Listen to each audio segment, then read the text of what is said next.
Hey, what's going on, guys? I'm Elliot. Super excited to show you what the apartment of an ultimate cocktail nerd looks like. Come on in.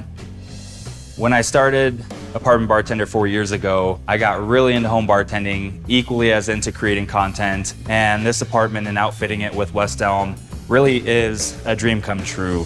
In designing the space with Elliot, we wanted to create an extension of his online brand. So lots of jewel tones, moodiness, but still full of life. So the first start on the tour may as well be the most important, because this is where I brain dump all of my cocktail recipes and do all of my recipe development.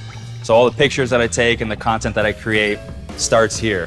Not to mention too, when my friends come over, it's an awesome place to sit. It's a 4-bar stool setup, so I could be back there shaking drinks while they're here hanging out.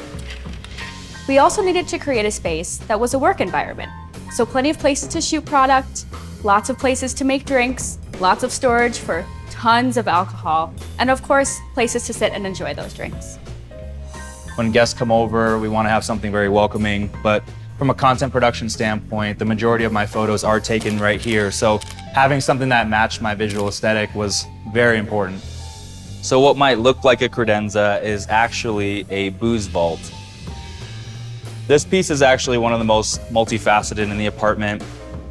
One, it's an awesome surface for me to take pictures of cocktails on, but it also divides up the dining room from the living room.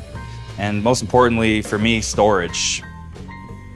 So this is the living room space, and what I love most about it is it really does feel like home. In the beginning, when I was working with Katie, one of the things that she asked me was, do I want the focus of the living room space to be on the television, or do I want it to be on people and conversation? And hands down, people and conversation. And so when my friends come over, we pour a couple drinks, we sit here, we relax, because what's a good drink without good company, right? As much as I love being on the road and traveling with Apartment Bartender, there's really nothing like coming back to a space where you feel inspired and where you feel like you can truly be yourself. And I have that with this new apartment.